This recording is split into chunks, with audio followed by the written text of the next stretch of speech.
안녕하세요. 행복하고 건강한 인생을 위한 강지연의 100세 시대 강지연입니다. 글쓰기는 자신의 내면을 들여다보고 미래를 그려보는 좋은 기회라고 합니다.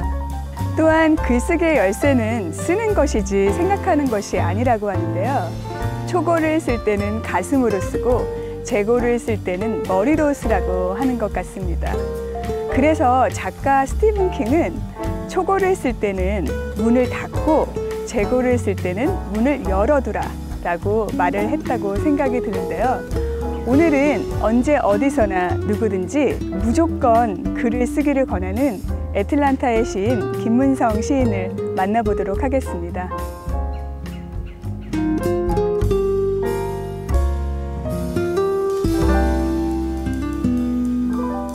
오늘은 트윈 레이크스의 저자 김문성 시인을 모셨습니다. 선생님 안녕하세요. 네, 안녕하세요.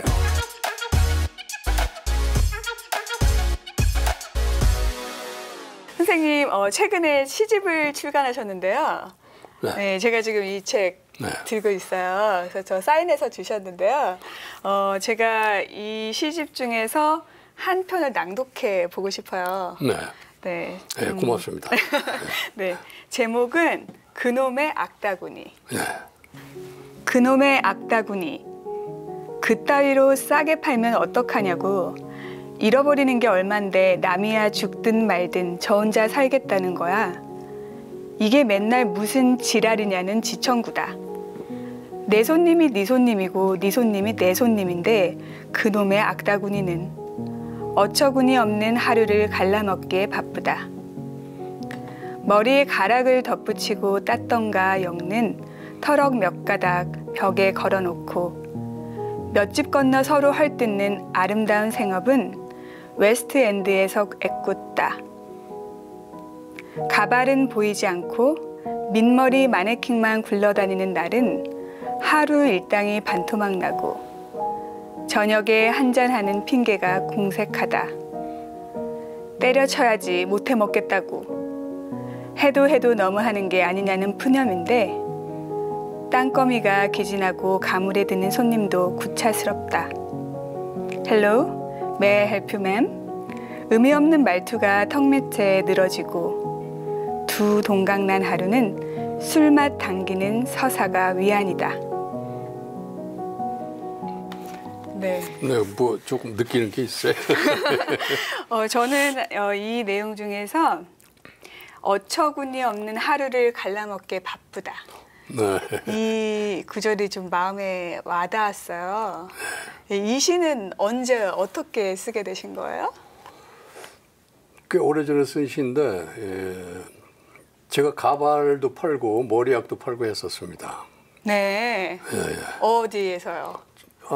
다운타운, 애틀랜타 다운타운 근처에 웨스트엔드 이런 데서 오랫동안 장사를 했어요. 오랫동안 장사를 했는데 그때 이제 느꼈던 것 중에 하나입니다. 네, 그럼 생업에 종사하시면서 쓰신 그렇죠. 그때, 일상에서 소재를 찾아서 쓰신 시인인데 장사하면서 몇 편 쓴 적이 있어요. 거기 책에 좀 수록되어 있습니다. 네, 이렇게 시를 쓰시면은 마음이 어떠신 거예요? 시인들의 마음이 사실 좀 궁금해요. 뭐 마음이라기보다 자기가 생각했던 것을 자기 나름대로 표현하는 데서 오는 그 어떤 성취감 같은 거 그런 것들을 저는 가끔씩 느낄 때가 있어요. 그런데 사람마다 조금씩 다르겠지만 거기서 오는 어떤 그 행복감도 있어요. 뭐 그런 데서 오는 행복감 같은 거. 뭐 그렇게 설명할 수 있겠죠. 우리가 뭐 더 이상 제가 설명하기도 그렇고. 그럼 시를 쓰면 성취감이 있고 또 약간의 행복감도 있다고 말씀하셨는데 그 성취감이라는 게 원래 계획이 있어야 성취감이 있는 거 아니에요? 그렇죠. 어떤 소재, 그런 소재를 찾고 우리 거기에 어떤 주제를 우리가 자기가 생각한다면 그 자체가 하나의 하나의 목표가 되겠죠. 그러면 그걸 가지고 자기 나름대로 자기의 언어를 가지고 표현한다면 거기서 오는 성취감은 당연히 있을 수밖에 없죠. 네. 제가 고등학교 때 문예반이었거든요. 네. 근데 그 선생님께서 이렇게 시를 쓰라고 숙제를 내면 그렇게 괴로운 거예요. 어떻게 써야지 막막해요. 그래서 이제 선생님한테 여쭤보면은 그냥 솔직하게 써보라고 그렇게 대답을 하셨는데 어떻게 시를 어떻게 써야 돼요? 시를 쓴다는 걸 한마디로 설명하기는 저로서는 힘들어요. 제가 뭐 그렇게 시에 대해서 잘 설명할 수 있는 입장도 못 되고. 그래도 시집 내셨잖아요. 네, 시를 쓰고는 있어요. 네. 쓰고는 있는데 네. 그걸 한마디로 설명하기가 좀 쉽지가 않은 것 같습니다. 이제 우선은 제가 말씀드리고 싶은 거는 이제 그 조금 생각을 유연하게 갖고 가자는 것이 제가 우선적으로 생각을 하고 싶어요. 우리가 너무 폐쇄적인 사회에서 살아왔기 때문에 생각이 굳어 있는 경우가 많습니다. 그래서 이걸 조금 탈피해서 조금 더 유연하게 생각을 좀 더 넓게 좀 생각을 갖고 해야 되지 않을까. 유연하게 가져가고 싶죠. 그런데 유연하게 가져가기가 어렵고 어떻게 해야 유연하게 가져갈 수 있는지를 몰라요. 그 자세히 보아야 되고 네.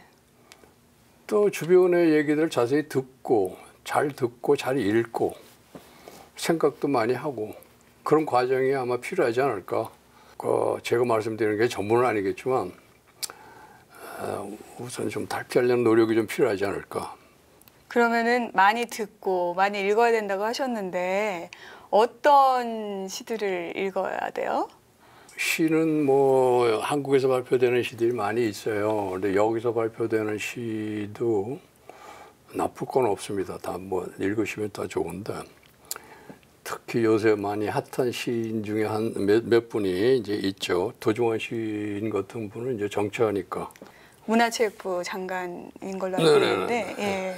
그런 사람들의 시도 괜찮은데 뭐 네. 정치하는 사람이니까 뭐 좀 얘기가 그렇고 네. 뭐 안도현 시인의 시도 괜찮은 것 같고 그 연탄재 쓰신 네, 시인 말씀하시는 건가요? 예. 예, 이게 너에게 묻는다 이런 시예요. 네. 이게 뭐 한번 낭독해 주세요, 선생님. 연탄재 함부로 발로 차지 마라.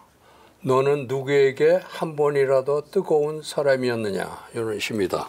네. 또 그런 시도 있고 네. 나태주 시인 같은 분의 풀꽃 이런 시도 괜찮아요. 근데 풀꽃은 어떤 시죠? 네, 이 시는 예. 이제 풀꽃이라는 제목에 자세히 보아야 예쁘다. 오래 보아야 사랑스럽다. 너도 그렇다. 이런 시입니다. 뭐 꼭 이런 시가 아니고도 뭐 이런 분들이 아니고도 뭐 좋은 시들을 만날 수 있어요. 여러 한국에서 발표된 시들 중에서 시집도 많이 있고 또 문예지들 네. 이런 거 통해서도 접할 수 있으니까 그 어려운 시들 이렇게 난해한 시들 때문에 고민할 필요 없이 쉬운 시를 찾아서 읽으시면 좋으실 거예요. 이런 시를 선생님 접하시면은 어떻게 느끼세요? 뭐 분석을 하세요? 아니면 뭐 발상이 괜찮다고 보이죠. 아주 뭐 남들이 생각하지 못하는 것들을 찾아냈으니까. 사실 생각은 조금 비슷하긴 했는데. 네? 생각은 좀 비슷하게 했는데 네. 이런 글이 나온다는 게 글쎄, 너무너무 신기해요. 그런 게 이제 자기 네. 거죠. 그런 게 이제 그쵸. 시인 그 사람 거예요. 그 사람 네. 건데. 네. 누구나 할 수 있어요. 그러니까 이런 것들을 네. 그때 이 상황에서 우리가 보고 느낀 거를 조금 깊이 있게 들여다보면 저런 그 느낌을 끄집어낼 수 있지 않을까 생각합니다. 그러니까 누구든지 도전할 수 있어요. 누구든지 쓸 수 있고. 누구든지요? 예, 뭐 딱 정해진 사람이 있는 게 아니고 무슨 네. 시험 봐서 붙어야 될 것도 아니에요. 이거는 뭐 열심히 쓰고 읽고 생각하고 뭐 그런 과정이 필요할 거예요. 네. 네. 그럼 같은 소재를 가지고도 정말 다양하게 표현을 할 수 있는 것이 또 시의 매력이 아닐까 싶은데요. 방금 이제 누구든지 쓸 수 있다고 하셨어요. 네. 그 누구든지 중에 이제 그때 잠깐 말씀하셨던 것이 98세 할머니가 쓰신 시를 저한테 한 편 보여주셨잖아요. 네. 예. 그 할머니 어떤 분이셨죠? 그 일본의 네. 시바다 도요라는 할머니인데 98세 시집을 냈습니다. 시를 쓴 게 아니라 아, 네, 시집을 내신 거예요? 시집을 낸 겁니다. 예. 이게 약해지지 마라는 시집을 2010년에 냈어요. 그러니까 2010년에 99세가 채 못 된 시점이에요. 그러니까 여기 나이로는 99세 조금 못 미쳐서 냈습니다. 그래서 보통 자료에는 그냥 99세라고도 얘기하고 100세라고도 얘기하는데 정확하게는 이제 98세 몇 개월 뭐 이렇게 됩니다. 네. 그 할머니의 약해지지 마. 그리고 이제 제가 선생님께서 소개해 주신 다음에 조금 더 시를 읽어봤어요. 할머니의 시가 참 좋더라고요. 그랬더니 비밀이라는 시도 있었어요. 네, 그래서 제가 그 두 시 한번 낭독을 다시 해보겠습니다. 예, 비밀이요. 네. 예. 비밀. 나 말야 죽고 싶다고 생각한 적이 몇 번이나 있었어. 그렇지만 시를 쓰면서 사람들에게 격려받으며 이제는 더 이상 우는 소리는 하지 않아. 98살에도 사랑은 한다고, 꿈도 꾼다고, 구름이라도 오르고 싶다고. 예, 이 시가 비밀이고요. 네. 약해지지 마도 한번 읽어볼게요. 선생님. 네네. 예. 약해지지 마. 있잖아, 불행하다고 한숨 짓지 마. 햇살과 산들바람은 한쪽 편만 들지 않아. 꿈은 평등하게 꿀 수 있는 거야. 나도 괴로운 일도 많았지만 살아있어 좋았어. 너도 약해지지 마. 98세 할머니가 쓰신 시라고는 정말 너무 감성이 굉장히 여리고 아름다우신 것 같아요. 예. 네. 그 순수한 마음, 예. 그 순수성 이런 것들을 간직하고 있더라고요. 네. 보니까. 네. 그러니까 우리나라에서도 번역해서 출판이 된 걸로 알고 있어요. 네, 그렇더라고요. 저도 네. 인터넷 검색해보고 알았어요. 네. 우리나라 할머니들도 이 일본 할머니 못지않게 왕성한 시활동을 하고 계신 분들이 계시잖아요. 네, 있어요. 예. 오금자 할머니는 92세 시집을 냈는데 92살 할머니의 하얀 집이라는 시집을 냈습니다. 이분도 대단하죠. 92세에 냈으니까. 네. 또 뭐 86세에 등단하신 할머니도 있고 79세에 등단한 할머니도 있습니다. 네. 뭐 그 이외에도 그 한글을 깨우치고서 이제 시골에서 한글 깨우치고 시를 써서 그 묶어서 이제 그 몇 사람들이 모여서 이제 묶어서 낸 시집들도 있고. 그 할머니들의 활동은 왕성한데 네. 할아버지들은 어떠세요? 그러니까 할아버지들 시를 찾기가 저도 쉽지가 않네요. 그런데 네. 많이 있을 거예요. 뭐 이제 이렇게 다루질 않아서 그렇지. 네. 남자들의 감성이 더 무딘가요? 왜 할아버지들의 시는 할머니들처럼 유명하지가 않은 걸까요? 저도 잘 모르겠는데. 네. 선생님께서 한번 애틀란타 계신 어르신들을 이렇게 모으셔가지고 시집을 하나 내보시면 어떨까 하는 생각이 드는데. 그거보다도 네. 이런 이 방송국 같은 데서 네. 노인들을 위한 무슨 백일장 같은 거 한번 해도 돼요. 아. 그런 것도 좀 해볼 만하고. 백세 백일장. 네. 네. 또 중년들을 위한 무슨 작품 모집도 해서 뭐 이 작품 모집 하든가 또는 백일장을 하든가 그런 것들을 이런 방송국에서 좀 플랜을 만들어서 하면은 네. 한국 사회, 교민 사회에 굉장히 활력을 주지 않을까. 저 개인적인 생각입니다, 이거는. 네. 정말 어린이들을 위한 백일장은 있는데 네, 네. 어르신들을 위한 백일장은 없어요. 근데 제 생각에는 김문성 백일장 한번 해보면 어때요? 제 이름 팔지 마세요. 제 이름 팔지 마시고 네. 이제 뭐 KTN은 KTN을 네. 하던가 네. 아니면은 여기 우리 애틀란타 네. 뭐 노인 백일장 하던가 뭐 네. 그건 좋은 타이틀 만들어서 하면은 괜찮을 것 같아요, 제 생각에. 네. 선생님 백일장은 이제 본인의 이름을 내기가 그러셨다고 하셨는데 혹시 같이 시를 좀 공부하고 싶은 분들이랑 모임 같은 거 가질 생각도 있으세요? 네, 여기 이제 문학회가 있어요. 있긴 있는데 제 개인적으로는 이제 그 좀 더 공부할 수 있는 분들이 계시면 좀 모임을 만들어서 같이 머리 맞대고 자기들이 쓴 시라든가 뭐 수필 또 제3자의 작품들을 같이 공부하고 그러면은 충분한 도움이 될 거고 바람직하지 않을까 이렇게 생각됩니다.